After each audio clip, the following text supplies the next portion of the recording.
What is up, everybody? Welcome to some Gisa and Geralf, Bonnie and Clyde zombie time. Hope you're excited to get your zombie on. Excuse me one second, I'm going to check. Yeah, we're recording. Okay, there we go. I have a hotkey to hit recording, and sometimes if I'm looking away and I don't see me hit it, then I get a little hesitant to make sure I want to have a good video. But this is a beautiful hand right here. We're going to keep on here. We've got Hedron Crab, we've got a little Soul Ring action, Graph Harvest, a little Mesmeric Orbs. Hopefully we get some nice little mill action going for you. But yeah, we're playing against Azusa, Lost but Seeking. I'll cover what our commanders do in just a second. But yes, welcome to some Bonnie. Ooh, look at that. Beautiful art on that. Digging it. Okay, so let's go ahead and go. Let's get down the Underground Sea. Yeah, I want to get some heavy mill action right now, so we're actually going to go for a little bit of Hedron Crab. That way we can get the swamp down, get a little mill action. We can go Mesmeric Orb, and then get down Soul Ring the following turn. But yeah, so we're playing Gisa and Geralf. So whenever Gisa and Geralf enter the battlefield, look at the top 4 cards of your library, or put the top 4 cards of your library into your graveyard. Then during each of your turns, you may cast a zombie creature card from your graveyard. Playing against Azusa, Lost but Seeking, play 2 additional lands. Pretty straightforward. And these decks tend to be pretty... ooh, Rooftop Storm! Heck yeah, man. Let's go ahead and go. Let's go Swamp. Get that little Hedron Crab trigger targeting us. Oh, yes, beautiful. Liliana and Glimpse the Unthinkable.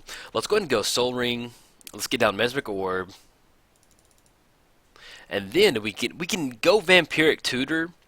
Let's go ahead and go Graft Harvest. Our zombies are going to have Menace. I'm not sure exactly what we're going to fire off of that Vampiric Tutor. More than likely, we're going to go ahead and grab a Living Death. That way we can kind of reset the board if our opponent gets a bunch of stuff out. But we'll kind of see what's going on. Then we can dump that Graft Harvest into the graveyard. But yeah, Graft Harvest, talk about a really good commander card. I mean, if you're building zombies, it's very situational. But for 1 mana, black enchantment, zombies you control have Menace. And then exile a creature card, create a 2/2 black zombie. I mean, it's one of those cards that just puts in some work and a very solid card. Alright, so we got the Mesmeric Orb trigger, Buried Alive, Increasing Confusion, Endless Ranks of the Dead. We have no zombies out there right now. Let's see. So if we tap out right now and go for Gisa and Geralf, we're going to put 4. I think, well, because if we Vampiric Tutor and we get that untapped step, we're going to have that Mesmeric Orb trigger that's going to be milling them anyway. Let's go ahead and go Gisa and Geralf right now. Because what we can do with that Vampiric Tutor, we can put a certain creature that we want on top of our library to make sure it gets milled. Okay. And then our opponent's not swinging or anything right now. Okay. But as far as zombies in the graveyard, we actually have no zombies in the graveyard. We do have a dredge option in Golgari Thug. Hopefully if we hit a couple more land drops, we can get this Rooftop Storm down, and then we can start casting the zombies out of the graveyard. We can Vampiric Tutor and put a zombie on top, which will hit the graveyard, so we can cast for Gisa and Geralf. Let's see. Undead Warchief, Zombie Master, ooh, and Wonder. Alright, I'll take that. Do we want to dredge right now? We can dredge and make the land drop for the turn. Yeah, we'll go and do that. Okay. Let's go ahead and go. Let's get down Dakmor Salvage. We're going to have that 3 coming in over at us. Okay, Lich Lord. Let's see. What do we want to go for? Yeah, I'm thinking... If we go Undead Warchief, our zombie spells are going to cost less. Yeah, let's go ahead and go for that. Okay, got Undead Warchief, Flying Menace, heck yeah. And then we'll go and swing in with Gisa and Geralf right now. Get in for 36. I mean, not for 36. Getting in for 4, it's going to drop our opponent down to 36, and then we'll go and pass the turn. Alright, so we got 1, 2, 3, 4. We got 4 triggers off the Mesmeric Orb. They're going to hit the graveyard. Our zombie spells are going to cost 1 less due to Undead Warchief. And then, ooh, Kozilek. Alright. Annihilator 4, draw 4 cards. Okay, we can get around that. Let's see. We have Wonder, we have Undead Warchief. We're going to have that Annihilator 4, which is just going to eat us away right now. But Kozilek does not have Indestructible, so we can get down Stinkweed Imp and destroy the Kozilek if our opponent wants to swing in with it. Alright, so let's go and yield right there. See what we mill off that. Unbreathing Horde. I do want to dredge right now. We could get into spots where we get like a Fleshbag Marauder. Yeah, we'll go and dredge. Diregraph Colossus and Zulaport. Okay. Let's see. Unbreathing Horde, Lich Lord, Zombie Master.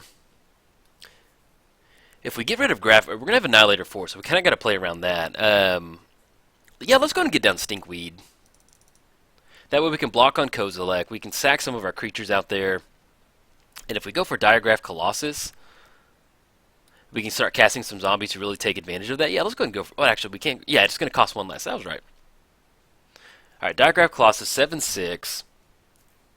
There's no reach or flying over there, so we're going to go and swing in for. We got 7 in the air. It's going to put our opponent down to 29. And we still have the Stinkweed Imp blocking on Kozilek. We can just kind of get once we have the Mesmeric Orb trigger, not trigger, but the Mesmeric Orb. Oh, look at that mill action. Feels good. We can block Stinkweed Imp on Kozilek, and then we can, through the Annihilator 4 trigger, we can sack Hedron Crab, Diagraph Colossus, and the Graft Harvest. Annihilator 4. Okay, we'll go and do that. Let's go Diagraph, let's go Hedron Crab, Adios Hedron Crab. And since we have, well, do we want to hold on to Gisa and Geralf? We can get rid of the Graft Harvest, and yeah, I think we'll go ahead and go Mesmeric Orb. We've got a lot of mill action going on right now, and then we can finally Vampiric Tutor. Well, don't worry. Yeah, let's go and get rid of. Let's hold off on Hedron Crab. Let's get rid of Mesmeric Orb, and then we'll get rid of Undead War Chief. Okay, then we'll go and block on Stinkweed Imp on Kozilek. Alright, so we're going to destroy that creature. It's going to get shuffled back into the library. Now, we're finally going to be able to Vampiric Tutor for Living Death. We can still dredge Stinkweed Imp, and then get Living Death on top and bring everybody back. Sounds pretty good. So we got some Oracle action. But, also, guys, on a side note, if you want your very own tools to survive the zombie apocalypse, head over to MTGOTraders.com. You can get the same little pitchfork and shovel that Gisa and Geralf have. But yeah, this is probably like the 3rd or 4th video I've tried to get with Gisa and Geralf, and it's just like I get paired against either like something that's just like extremely like really fine-tuned, or like I just kind of fall flat on my face. So it's really nice to have a nice little graveyard zombie, nice little spread for us up and running. So our opponent got down Nissa. You gain 3 life, reveal the top 2 cards of your library, put all lane cards, creatures you control get +5 and gain trample. Okay, Aid from the Cow for permanent. Okay. So let's see what we want to go for. We can, during our upkeep, Vampiric Tutor. I think we'll wait and do it on our opponent's turn so we don't have to worry about that Mesmeric Orb. Do we want to dredge right now? Yeah, let's see if we can hit the land drop right now. Blood Artist. Okay, that's not too bad. Let's go ahead and go.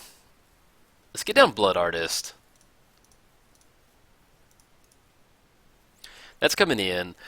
We can go Gary Thug.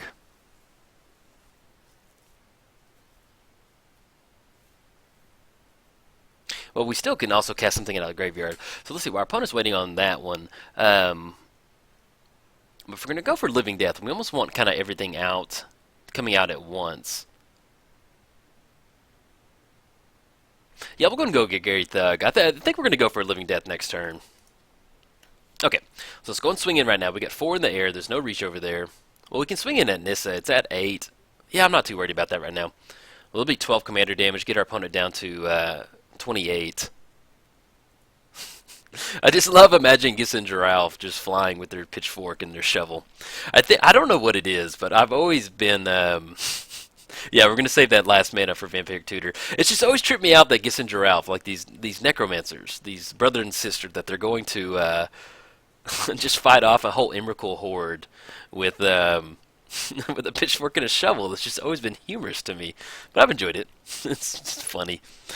But yeah, we've got a nice little spread as far as Living Death goes. We got Liliana, we've got a little Zombie Master action, Architect of the Untamed. Let's see, Unbreathing Horde, Zulaport, Undead War Chief.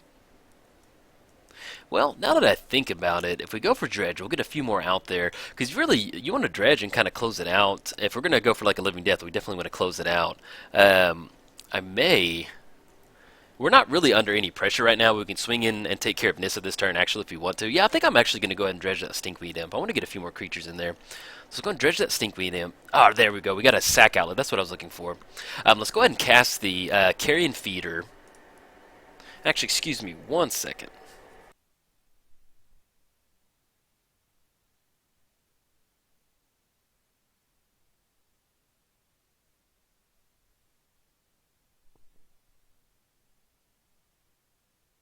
Sorry about that. My cat had knocked something over, and you know cats. Alright, so we got Carrion Feeder. Let's go and swing in Gisa and Geralf at Nissa to take care of Nissa.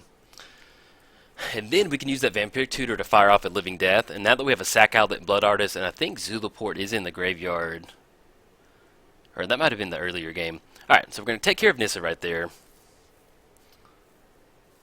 Increasing Confusion, Endless Ranks of the Dead. We'll go and get down Stinkweed Imp. Okay, and then we'll fire off Vampiric Tutor, grab that Living Death. I don't think that's Living Death's been milled. No, it hadn't been milled. But we have, oh, that's alright. We have Diagraph Captain, and we have Blood Artist. So we can get into spots where maybe we can kind of close it out with some nice little, oh, Seasons Past getting fired off. Okay, so this is going back to the hand. But yeah, we should be able to fire off a Knife Flip. I'm not sure if we're going to be able to close it out, but we're going to get really close. And with the Sack Outlet and Carrion Feeder, we're going to be able to sacrifice Wonder to give all of our creatures flying, and then kind of reset the board on whatever our opponent wants to get out there. And we can still swing in at Nissa and get that extra commander damage, and then cast it on our other turn. Because we'll be swinging in for, let's see, we've got 4, 5, 6, 7. We're going to have 7 in the air. It's going to drop our opponent down to 21. I think we're going to get really close if we're not going to be able to have it, because we can get into spots where we can swing in with that flying and then start sacking all of our creatures, and then yeah, kind of close it out with some Blood Artist, because we're going to have double from Diagraph Captain and Blood Artist, so that should be pretty good. Alright, so we got Reclamation Sage coming in. Reclamation Sage on Soul Ring. That's gonna stop us for a little bit. Okay. Let's see. Okay, I think we're still going to go ahead and fire this Vampiric Tutor off, though. Got the Exalted trigger, swinging in for 3. And our opponent is at 3 energy. Okay. Yeah, I think I'm still going to go ahead and fire this Vampiric Tutor off and grab that the Living Death. That way we have it on top, and we can still bring the Drownyard Temple back to our bring it back to the battlefield, and that'll be 4 mana, and hopefully we rip another land. All right, so let's go and swing in right now. Is the Planeswalker still? Yeah, Nissa's still over there. Let's go and send in Golgari Thug at Nissa. We're going to come in at our opponent. Golgari Thug, opponent, and we'll swing in at our opponent right there. And nothing has reach out there. Yeah, okay.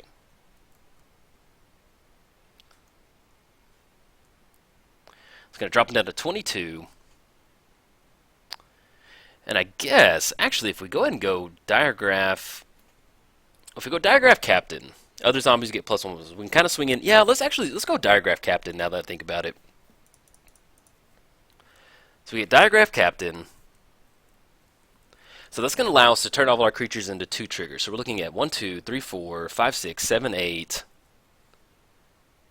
that's going to be 8. That's going to be right at 20, 14. We swing in for 10. That's going to be 9, 8, 6. We're going to get really close with 4 right there. And if we bring back another creature, we might be able to kind of close it out, sacrificing a bunch of our stuff. We can't cast, if we rip a land, we can cast Undead War Chief, which is going to give all of our zombies +2/+1. And they all have flying right now. So that'll give us an opportunity to kind of get that extra combat damage, because we've got 1, 2... Yeah, we only got 2 zombies. Man, Stinkweed Imp and Golgari Thug. Like, when I look at Golgari Thug, he looks like a zombie to me. And oh, our opponent scoops it up. Yeah, I'm probably going to go ahead and post this one up because, yeah, we had the flying coming across. If we rip another land, we had Undead War Chief to kind of close it out right there to give him a nice little bonus. But I'll go ahead and finish my thought on Golgari Thug. But to me, like, when you look at Golgari Thug, dude, he looks like a straight-up zombie. And for a while there, like, I don't know, like, I would just, like, automatically assume that he was a zombie. But just based on his art, but yeah, that was a nice little Gisa and Geralf little match right there. So I'll probably go and post this one up. All right, guys, if you enjoyed it, like and subscribe. Thanks, guys.